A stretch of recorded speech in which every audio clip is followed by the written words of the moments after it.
Hello everyone, कैसे हैं आप सब। आई होप आप सब ठीक होंगे। मैं अभिषेक कुमार आपको यूट्यूब में इजी लर्निंग की क्लास में स्वागत करता हूं। ठीक है, हम लोग क्या कर रहे हैं, अभी 10th क्लास का ट्रायंगल चैप्टर कर रहे हैं। 3 लेक्चर कर चुके हैं जिसमें हमने प्रमेय 1, प्रमेय 2 और कॉन्ग्रुएंस, सिमिलरिटी और कुछ क्वेश्चन किए 6.1 और 6.2 के। ठीक है, अब उससे आगे बढ़ते हैं। उसमें क्या है कि एक इस बेस पे क्वेश्चन है, ये मैं आपको समझा देता हूँ और इसी बेस पे जो क्वेश्चन दिया है वो आप कर लीजिएगा। ठीक है, और ये एक आपको प्रूफ करना है, ये आपके लिए होमवर्क है।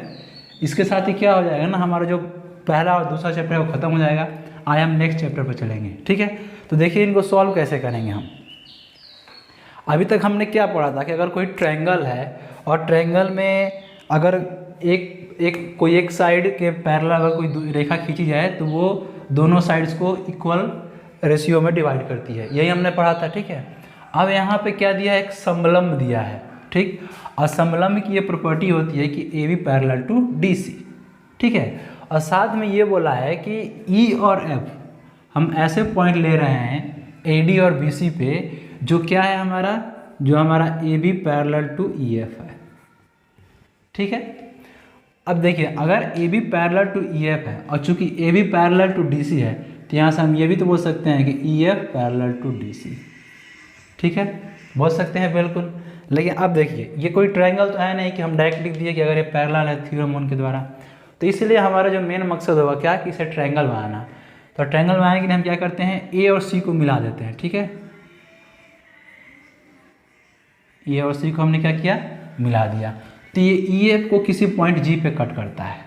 ठीक है, आप चाहेंगे तो बी डी भी मिला देंगे, लेकिन अब प्रूफ करने क्या बोला है हमें बोला है a e by d, b f by f c, यानी इस और इस साइड का इस और इस साइड का बोला, इसलिए हमने ये ट्रायंगल बनाया। ठीक है, आप ऐसे ही बनाया कर सकते हैं। ठीक, आप देखिए क्या हुआ।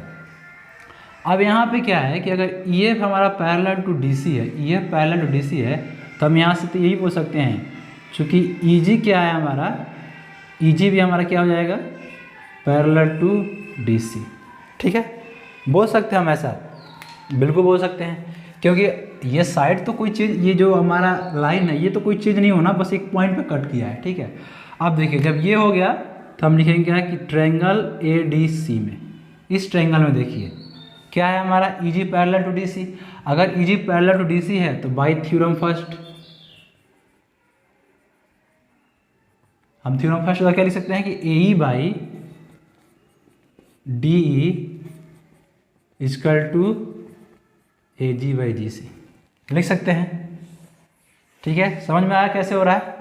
चलिए अब आते हैं दूसरे पे। अब देखिए अब हमें क्या प्रूफ करना है, ये एक ट्रायंगल मिल गया। अब हम इस ट्रायंगल को उठाते हैं, क्योंकि हमें क्या चाहिए, हमें चाहिए बी एफ और एफ सी, मतलब हमें एक ट्रायंगल और कंसीडर करना पड़ेगा। तो हम फिर करते हैं क्या, एक ट्रायंगल लेते हैं हम ए बी और सी में। ठीक है, अब इस ए बी सी में क्या हो जाएगा हमारा कि चूंकि क्या था, ए बी हमारा ई एफ के पैरेलल था। ठीक है, और ई एफ में कोई पॉइंट जी पे कट कर रहा है, पर लाइन तो चेंज नहीं हो रही है, इसका मतलब एफ जी हमारा क्या हो जाएगा, ए बी के पैरेलल हो जाएगा। तो हम लिख सकते हैं क्या, f g parallel to a b. ठीक है, अब जैसे ही पैरेलल हुआ फिर से हम थ्योरम 1 लगा दिए, और थ्योरम 1 के द्वारा क्या आ गया हमारा, एक मिनट। ठीक है, जैसे हम थ्योरम लगाए हम क्या लिख सकते हैं, b f by f c, ठीक है, equal to a g by a c लिख सकते हैं हम। ठीक है, अब देखिए जैसे ही हम ये देखा कि ए जी बाई ए सी इस तरफ भी है राइट हैंड साइड में और इस तरफ भी है राइट हैंड साइड में। ठीक है, तो हम दोनों इक्वेशन से, मान लीजिए इक्वेशन 1 हो गया, ये 2 हो गया, तो हम यहाँ क्या लिख सकते हैं कि from equation first and second, ठीक है, if right hand side equal to right hand side, तो हम बोल सकते हैं क्या, left hand side equal to left hand side. ठीक है, जैसे ही ये हुआ तो हम क्या लिख देंगे, a e by d e equal to b f by f c. देखिए हो गया हमारा। अभी तक हमने क्या देखा था कि ट्रायंगल में देखा था, तो हमें क्या करना था, बस एक ट्रायंगल का फॉर्मेशन कर देना था। ट्रायंगल का फॉर्मेशन हो जाएगा, पैरेलल दिया है तो हम आराम से कर लेंगे। ठीक है, देखिए एक बार फिर हम नेक्स्ट बढ़ते हैं चैप्टर पे।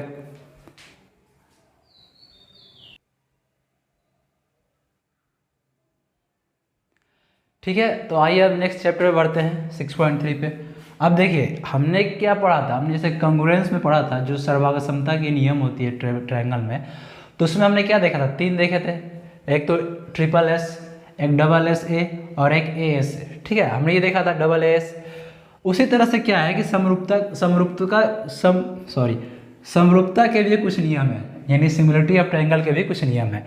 उसके लिए क्या नियम है आइए देखते हैं। ठीक है, पहले क्या करेंगे, हम एग्जाम्पल करेंगे, उसके हिसाब से हम फिर प्रमेय को समझेंगे। ठीक है, देखिए एक तो आपने ऐसे समरूपता पहले ही पढ़ा है क्या, कि साइड से कोई इफेक्ट नहीं पड़ता, बस उनका शेप क्या होना चाहिए, सेम होना चाहिए। ठीक है, तो ऐसे ही करके इसमें भी 2-3 नियम है, उसको पढ़ते हैं, देखिए एक बार। ठीक है, मान लीजिए ये हमारा क्या है, 2 ट्रायंगल है। ठीक है, अब इसमें हम ये कंसीडर कर रहे हैं कि हमारा जो C है वो F के बराबर है, जो एंगल A है एंगल D के बराबर है, और जो एंगल B है वो हमारा एंगल E के बराबर है। ठीक है, हम लिख दे रहे हैं, हमने ये माना कि angle C equal to angle F, angle A equal to angle D और angle B equal to angle E। ठीक है, ये हमने माना। अब जब ये तीनों एंगल सेम होते हैं ना, तो हम वैसे ही पढ़े हैं कि अगर किसी का भी एंगल सेम हो, किसी 2 ट्रायंगल का आपस में, तो जो उनके साइड्स का रेशियो होता है, जो उनका साइड्स का अनुपात होता है, वो समानुपात होता है, मतलब इक्वल होता है। तो अगर ये इक्वल है तो हम यहाँ से क्या लिख सकते हैं कि AC by FD equal to CB by FE equal to AB by DE। ठीक है, ये हम लिख सकते हैं। ठीक, तो यहाँ से हमें क्या समझ में आया, यहाँ से ये समझ में आया कि ये एक तरह से क्या डिसाइड कर रहा है, ये डिसाइड कर रहा है कि अगर हमारे तीनों एंगल सेम हो, ठीक है, तो उनका जो साइड्स का रेशियो होगा वो इक्वल होगा, और साथ में दोनों क्या होंगे, समरूपता के फॉलो करेंगे। ठीक है, तो देखिए एक बार, फिर हम थोड़ा सा आगे बढ़ते हैं। ये तो बस एक एग्जाम्पल था, अब आते हैं थ्योरम पे। ठीक है, एक बार देखिए आप, अब देखिए इनको डिनोट कैसे करते हैं। जैसे हमने सर्वासम में डिनोट किया था, कैसे, वहाँ पर हमने डिनोट किया था कि ट्रायंगल ABC ऐसे करके ट्रायंगल PQR ऐसे डिनोट किया था वहाँ पे, जो हमारा कॉन्ग्रुएंस बताता है। अब यहाँ पे सिमिलरिटी को कैसे डिनोट करेंगे, देखिए, तो इसको हम डिनोट करेंगे ऐसे, जैसे हम लिख सकते हैं क्या, ट्रायंगल ABC ट्रायंगल DEF। ठीक है, ऐसे डिनोट करते हैं। अब यहाँ भी हमारा जो साइड्स का क्रम होता है ना, जो साइड्स का सीक्वेंस होता है, वो यहाँ भी फॉलो करता है। कहने का मतलब ये है कि अगर यहाँ पर AB है तो यहाँ DE है, अगर ये हमारा AB है AB तो ये हमारा DE है। ठीक है, कहने का मतलब ये है कि साइड्स का जो रेशियो को लिखेंगे ना, वो उसी क्रम में लिखेंगे हम। अब देखिए मैं ऐसे नहीं लिख सकता कि BCA समरूप DEF। ठीक है, ये हमारा गलत हो जाएगा, हम ऐसे नहीं लिख सकते। ठीक है, तो इस बात का ध्यान रखिएगा, और डिनोट कैसे करते हैं वो भी देख लीजिए। ठीक है, अब देखिए ये हमारा 6.3 पर में है। ठीक है, अब देखिए ये हमारा क्या बोलता है, ये बोल रहा है कि यदि 2 त्रिभुजों में संगत कोण बराबर हो तो उनकी संगत भुजाएं एक ही अनुपात में, एक ही अनुपात मतलब समानुपाती होती है, और इसलिए ये त्रिभुज समरूप होते हैं। ठीक है, वैसे जब हमने फर्स्ट लेक्चर किया था जिसमें हमने समरूपता के बारे में पढ़ा था, तो वहाँ पर मैंने क्या बताया था कि उसके 2 नियम होते हैं, एक तो उनकी जो संगत भुजाएं हैं वो समान अनुपात में हो, और साथ में संगत कोण भी बराबर हो। ठीक है, तो ये उन्हीं मतलब वैसे ही है, ये प्रमेय उसी के बारे में बोल रहा है। ठीक है, बस क्या है कि वहाँ पे जैसे ट्रायंगल में 3 कोण 3 भुजाएं होती है, तो वो बता रहा है कि संगत कोण क्या हो हमारा, बराबर हो, तो उनकी संगत भुजाएं एक ही अनुपात में होती है। ठीक है, देखिए कहने का मतलब क्या है, मान लीजिए हमने क्या एक लाइन खींचा। ठीक है, लाइन खींचा हमने BC। ठीक है, और एक लाइन खींचा हमने AD, एक लाइन खींचा हमने AB। ठीक, और एक लाइन खींचा हमने DE। ठीक है, अब हमने क्या किया, इस पे से एक लाइन ऐसे और एक लाइन ऐसे ड्रॉ कर दिया। ठीक है, जो हमारा ये एंगल मान लीजिए बनाया कितना 60 डिग्री का, और ये बनाया हमारा 50 डिग्री का। ठीक है, सिमिलरली हमने क्या किया, इस पे भी वैसे ही साइड हमने क्या किया, ड्रॉ किया। ठीक है, ये हमारा 60 डिग्री का, ये हमारा 50 डिग्री का, और ये हमारा 3 सेंटीमीटर था, ये हमारा 5 सेंटीमीटर था। ठीक है, मान लीजिए इस लाइन को पी क्यू नाम, ये कट किया ओ पे, यहाँ पे मान लीजिए कट किया पी पे। ठीक है, पी नहीं आर लिखते हैं क्योंकि ये हमारा पी क्यू है। ठीक है, ये कट किया। अब देखिए यहाँ पे क्या है, जैसे दिख रहा है हमें क्या कि कोण ए कोण डी के बराबर है, ये हमने माना है, तभी तो प्रूफ होगा क्या उनकी संगत भुजा एक ही अनुपात में होती है। ये तो हमें मानना पड़ेगा, बोला भी है क्या संगत कोण बराबर हो। तो एक ये हमारा हो गया कोण ए और एक हमारा हो गया कोण b equal to angle e, angle b equal to angle e. अब देखिए हमने इन दो साइड्स को क्यों माना, क्योंकि क्या है कि संगत भुजा जो देखनी है हमें, ये इसकी संगत भुजा है, इसके बारे में देखना है, ये संगत भुजा है हमारी। ठीक है, तो इसके बारे में देखना है कि समानुपाती है कि नहीं। ठीक है, अब देखिए अगर ये इक्वल है तो क्या बोला है कि संगत भुजाएं एक ही अनुपात में होगी। कहने का मतलब ये है कि ए बी बाई डी, ये हमारा कितना आएगा अगर मैं निकालूं तो 3/5 डेट मीन्स 0.6। ठीक है, अगर ये इतना आ रहा है तो यहाँ से हम एक बात कह सकते हैं क्या कि o a by r d और o b by r e का मान भी 0.6 आएगा।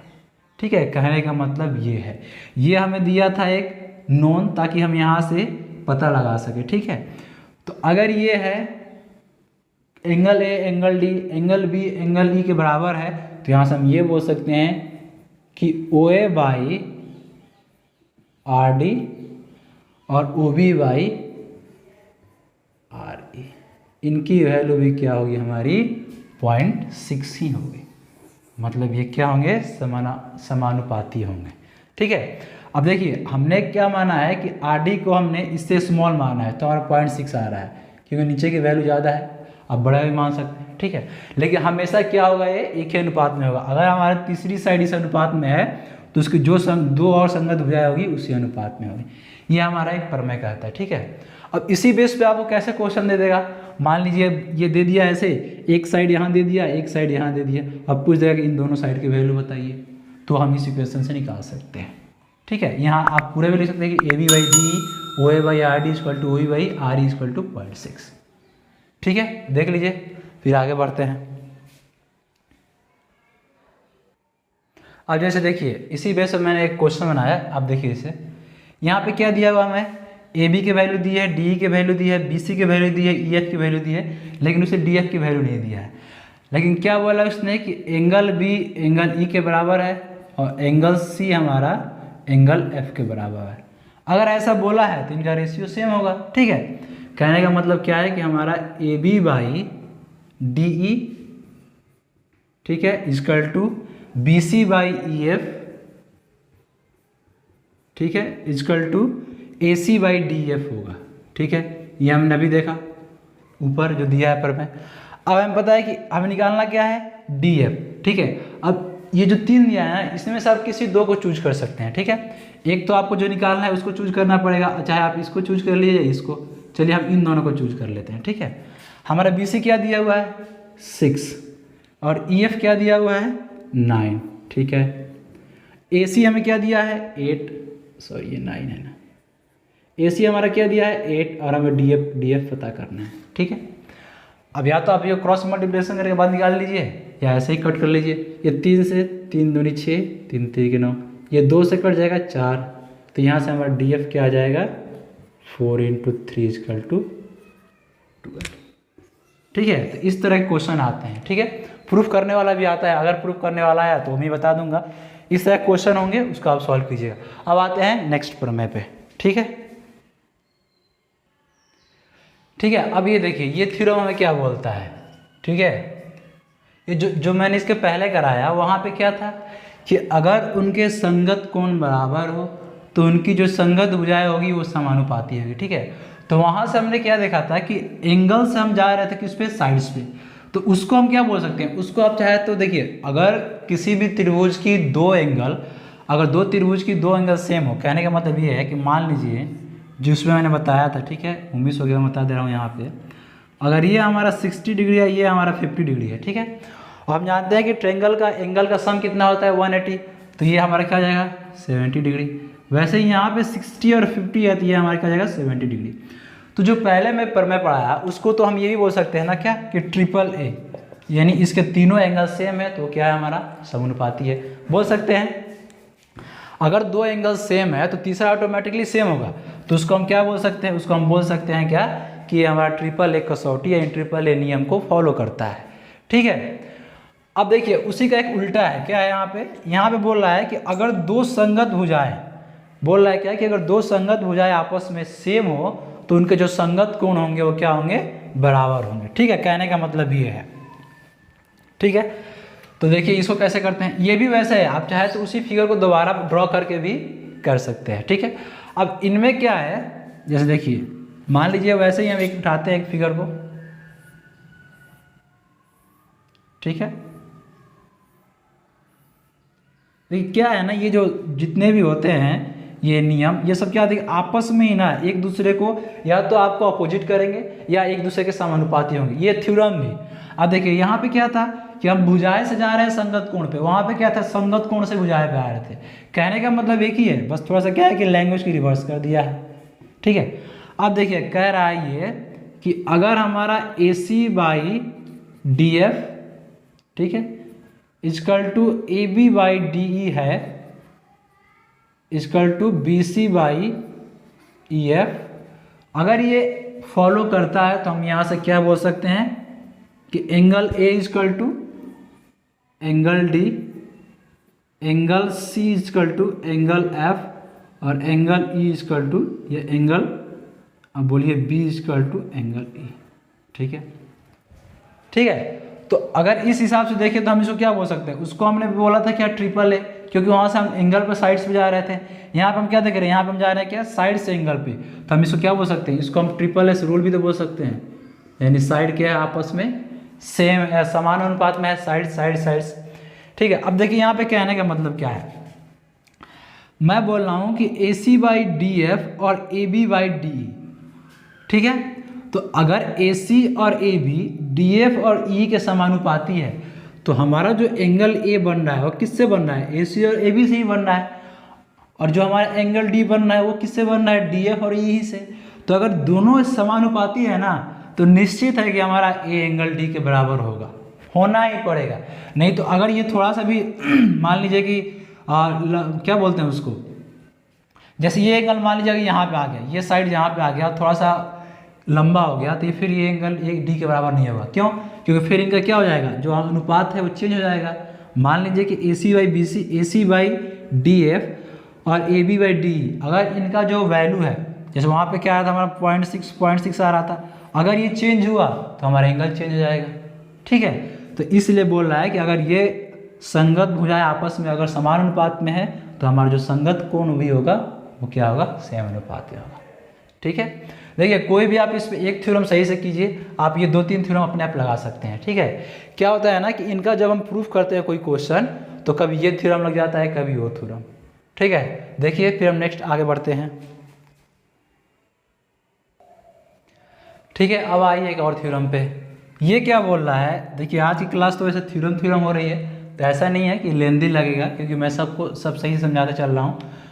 बस क्या है कि थोड़ा सा लैंग्वेज जो होता है ना उसी में थोड़ा सा हमारा लगता है कि अरे बहुत लेंदी हो रहा है। ठीक है, लेकिन ऐसा कुछ नहीं। देखिए एक और थ्योरम, इसमें क्या बोल रहा है कि यदि एक त्रिभुज का एक कोण दूसरे त्रिभुज के एक कोण के बराबर हो तथा इन कोणों के अंतर्गत करने वाली भुजाएं समानुपाती है तो दोनों त्रिभुज समरूप होते हैं। ठीक है, अब यहाँ पे है कि इन कोणों के अंतर्गत करने वाली का मतलब क्या है, देखिए मैं बताता हूँ। ठीक है, मान लीजिए एक ट्रायंगल है हमारा ABC, ठीक है, और एक ट्रायंगल है हमारा DEF। ठीक है,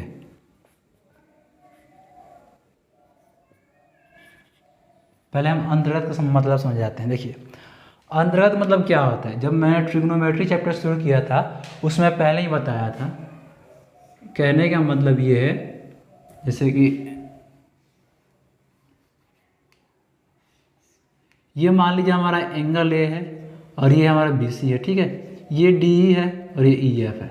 ठीक है, तो अगर ये बोल रहा है कि त्रिभुज का एक कोण किसी दूसरे त्रिभुज के एक कोण के बराबर हो, मतलब बोल रहा है कि अगर A हमारा D के बराबर है तथा इन कोणों के अंतर्गत करने वाली भुजाएं समानुपाती है, मतलब हमारा कि AB और AC ईडी और डीएफ के समानुपाती हो। ठीक है, अंतर्गत का मतलब यही होता है कि जो दो साइड से दो साइड से मिलने के बाद जो हमारा एंगल का निर्माण होता है ना, एंगल का फॉर्मेशन होता है, उन दो साइड्स को हम क्या बोलते हैं, अंतर्गत भुजाएं। ठीक है, तो देखिए अब इसको प्रूफ करते हैं थोड़ा सा। हमने मान लिया कि यहाँ पे एक पी क्यू रेखा खींचा, ठीक है, पी क्यू, ठीक है, पी क्यू रेखा खींचा। यहाँ पे हम ये मान रहे हैं कि जो हमारा पी क्यू है वो ई एफ से छोटा है, उसे दिख भी रहा है। ठीक है, लेकिन हमने ये माना है क्या कि p q parallel to e f. ठीक है, ये मान लिया हमने क्या कि p q parallel to e f. अब देखिए यहाँ से हम ये बोल सकते हैं क्या कि ए बी, हम ये भी मान लेते हैं कि ए बी हमारा जो डी है या फिर हमारा ए सी बाई डी एफ है वो लेस देन 1 है। ठीक है, मानना कि यहाँ पर तो वैसे भी दिख रहा है हमें। अगर हम साइड्स को देखें तो जो हमारा ए बी साइड्स है वो हमारा डी से क्या है, छोटा है, और जो हमारा ए सी साइड है वो हमारा डी एफ से क्या है, छोटा है। अगर ये छोटा है तो हम क्या बोल सकते हैं कि ये इनकी जो रेशियो होगी ये 1 से कम होगी। ठीक है, अब देखिए हमने जब कांग्रुएंस पढ़ा था उसमें हमने ये देखा था कि अगर जो साइड्स का अनुपात सेम हो तो हम ये बोल सकते हैं कि वो क्या है, समानुपाती है, मतलब सॉरी वो क्या है, हमारे कांग्रुएंस को फॉलो करते हैं। तो वही यहाँ पे है कि हमारा ए बी डी और बी सी ई एफ का अगर लेस देन 1 है और इक्वल है तो हम यहाँ से ये बोल सकते हैं क्या कि ए बी सी समानुपाती है किसके, हमें डी एफ के। चलिए ये ठीक है। अब हम देखिए यहाँ पे क्या बोल रहे हैं, ये जो हमारा पी क्यू है वो ई एफ के पैरेलल है। ठीक है, अब मैंने आपको ये बताया था कि अगर कोई दो साइड्स है, अगर कोई दो लाइन पैरेलल है और उनके बीच के जो एंगल होता है ना, जैसे मैंने ये बताया था आपको कि अगर दो साइड्स मान लीजिए पैरेलल है, ठीक है, तो उनके जो बीच का एंगल होता है, मतलब अगर कोई लाइन खींची जाए दोनों पे तो ये जो एंगल होता है ना, ये एंगल क्या होता है, हमारा इक्वल होता है। ठीक है, तो ये जो हमारा पी क्यू लाइन खींचा गया है तो जो डी पी ई ये जो लाइन कट कर रहा है पी पे, तो यहाँ से हम ये बोल सकते हैं कि कोण पी हमारा क्या है, कोण ई के इक्वल है। ठीक है, ये मैं बताया था कोण पी हमारा क्या है, कोण ई के इक्वल है। सिमिलरली ऐसे ही हम क्या बोल सकते हैं, हमारा कोण यू क्यू कोण एफ के इक्वल है। ठीक है, ये दोनों इक्वल है। अब देखिए जब ये हमारा सर्वगासम साइड्स के हिसाब से हो रहा है तो साइड्स के हिसाब से कब होता है, अगर आप समबाहु त्रिभुज पढ़े होंगे, समबाहु त्रिभुज में मैंने बताया था कि अगर उनके तीनों साइड्स इक्वल है तो उनके तीनों एंगल भी इक्वल होंगे, ये बताया था मैंने। यहाँ पे अब मैं क्या देख रहा हूँ कि a b by d e और डी एफ ए सी, अगर ऐसा है a c by d f, ठीक है, तो ये क्या है कि इनके साइड्स इक्वल है, साइड्स इक्वल है, तो ये जो अंतर्गत करने वाली भुजा थी कोण होंगे ना, ये जो ए और डी किससे हैं, बी ए और बी सी से, ये किससे है, डी ई और डी एफ से। तो यहाँ से थ्योरम के अनुसार हम क्या बोल सकते हैं, कोण ए इक्वल टू कोण डी। और वैसे ही पता है कि अगर ये दो ट्रायंगल हमारे सर्वगासम है तो यानी साइड्स के हिसाब से अगर ये सर्वगासम है, किसके हिसाब से, साइड्स के हिसाब से, तो हम ये बोल सकते हैं कि इनका एंगल भी क्या होगा, बराबर होगा। ठीक है, तो हमने तीनों आज तीनों देख लिया, हमने क्या तीनों प्रमेय देख लिया। ठीक है, अब यहाँ पे क्या लिख सकते हैं, इसलिए अगर ये समरूप है, मतलब अगर ये इक्वल होगा तो समरूप है, कि बोला कि दोनों तीनों समरूप होते हैं, तो कैसे हम डिनोट करेंगे, ए बी सी समरूप डी ई एफ।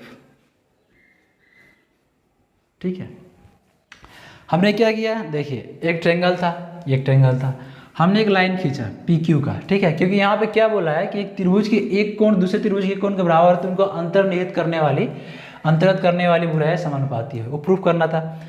हमने पी क्यू यहाँ पे खींच दिया, हमने ये मान लिया कि पी क्यू ई एफ से छोटा है और ये पैरेलल है। ठीक है, अगर ये इसके पैरेलल है तो इसके जो मतलब पॉइंट, अगर कोई लाइन खींचे तो जिस पॉइंट पे कट करती है ना वो क्या होती है, आपस में बराबर होते हैं, तो कोण पी कोण ई बराबर हो गए। ठीक है, और अगर ये साइड्स समान अनुपात में है तो ये दोनों क्या होंगे, सर्वगासम होंगे।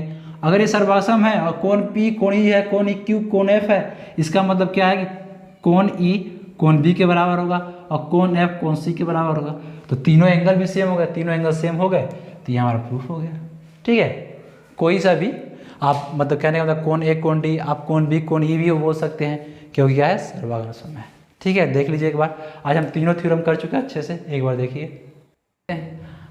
क्वेश्चन बनाते हैं, क्या है कि इसी बेस पे क्वेश्चन ना आपका जो 6.3 है उसमें दिया हुआ है। उसमें क्या बोला है कि ऐसे ही ट्रायंगल का फिगर बनाया हुआ है, किसी में साइड्स दिया हुआ है, किसी में एंगल दिया हुआ है, और आपसे पूछा है कि कौन सा इसमें समरूप है, और समरूप है तो साथ में उसको आपको क्या बोला है, डिनोट करने को बोला है। ठीक है, और यहाँ पे मैंने दो कोण के नाम लिखे हैं, क्या, एकांतर कोण और भिमुख कोण। ठीक है, इनके बारे में आपको बताना है, एक बार आपको मतलब ढूंढना है, बुक में मिल गया तो ठीक है, पढ़ लीजिएगा, नहीं तो मैं कल बता दूंगा। ठीक है, अब आइए देखते हैं इनको करेंगे कैसे। देखिए क्या बोल रहा है, ये बोल रहा है कि जो हमारा एंगल M है एंगल Q के बराबर है, ये हमें दिया हुआ है और फिगर में दिख भी रहा है। ठीक है, अब हमें ये पता करना है कि ये समरूप है कि नहीं। ठीक है, तो एक एंगल से हम कैसे पता करेंगे, जैसे हमने थ्योरम 3 में जो लास्ट थ्योरम था उसमें हमने क्या पढ़ा था, उसमें पढ़ा था कि अगर किसी एक त्रिभुज का एक कोण दूसरे त्रिभुज के किसी कोण के बराबर है तो जो उस कोण को अंतर्गत करने वाली रेखाएं हैं साइड से वापस में क्या होगी, समानुपाती होगी। ठीक है, अब यहाँ पर दिख रहा है क्या है कि M हमारा Q के बराबर है, तो उसी साइड्स को लेना है जो उसको अंतर्गत कर रही है, यानी कोण एंगल को कौन सा अंतर्गत कर रही है, MN और NL, और कोण Q को कौन सा कर रही है, PQ और QR। ठीक है, तो ये देखते हैं कि आपस में समानुपाती है कि नहीं। तो हम उसी सीक्वेंस में लिखेंगे जैसे मैंने बताया, उसी सीक्वेंस में अगर हम M से ले रहे हैं तो यहाँ पे Q से लेंगे, तो MN, ठीक है, MN यानी QP,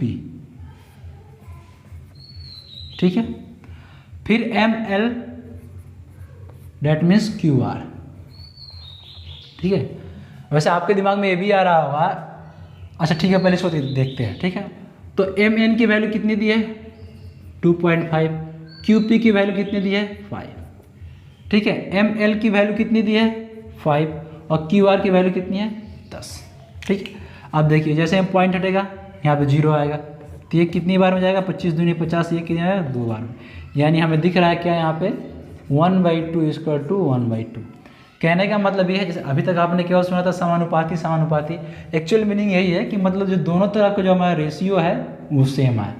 अगर इधर 1/2 आया तो इधर 1/2 है, इधर 2 आया तो इधर भी 2 आया, ऐसे करके। ठीक है, तो अगर ये है तो बाई थ्योरम 3 हम बोल सकते हैं, फ्रॉम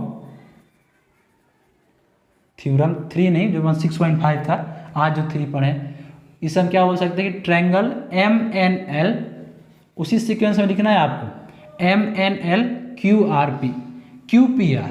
ठीक है, QPR उसी साइड्स के रेशियो में लिखना है आपको। MN किसका था, QP का था, ML किसके था, QR के था। ठीक है, अब देखिए किसी के दिमाग में ये भी आ रहा होगा कि अगर हम MN/QP लिखे हैं, ठीक है, तो हमें कोई थोड़ी पता है कि MN का पहला साइड ही पहला साइड लिखेंगे, हम तो ऐसे भी लिख सकते हैं कि MN/QR भी लिख सकते हैं। ठीक है, तो आप वैसे भी करके देख लीजिए, आप कोई फर्क नहीं आएगा। ठीक है, MN/QR, अगर आप ये बोल रहे हैं कि हम लिखे क्या, MN/QR, क्योंकि दोनों साइड्स तो हमारा क्या है, 2 साइड से बन रहे हैं, अब साइड्स तो कोई भी ले सकते हैं। चलिए ठीक है, MN/QR, ठीक है, और लिख दे ML/PQ। ठीक है, चलिए मान रखते हैं वहाँ पे, MN की वैल्यू कितनी दी है, 2.5, और QR की 10। ठीक है, ML की वैल्यू कितनी दी है, 5, और PQ की वैल्यू कितनी दी है, 5। ठीक है, कोई बात नहीं, देखते हैं हम, ये हो गया कि तो कितने हो गया, 1/4। ठीक है, एक मिनट, MNQR, अच्छा मतलब नहीं हो सकता, ओके ओके ओके,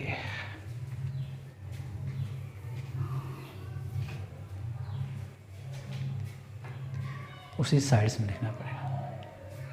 ठीक है, तो यहाँ से आ गया, हम फ्रॉम थ्योरम से बोल सकते हैं कि MN क्या है हमारा, PQR के समरूप है। तो हमें साइड्स का बिल्कुल ख्याल रखना है कैसे हम साइड्स कर लो। ठीक है, देख लीजिए एक बार। ओके, तो आज की क्लास हम यहीं पे समाप्त करते हैं। ठीक है, आपको क्लास कैसे लगा कमेंट बॉक्स में ज़रूर बताइएगा, और अपने दोस्तों के पास शेयर कर दीजिएगा। अगर आप इस चैनल पर नए हैं तो सब्सक्राइब जरूर कर दीजिएगा। ठीक है, अब क्या है कि इस बेस पे जितने भी क्वेश्चन है आप बना लीजिएगा, और कल मैं जो भी बचे हुए क्वेश्चन है उसको मैं बता दूंगा। ओके, चलिए, थैंक यू, जय हिंद।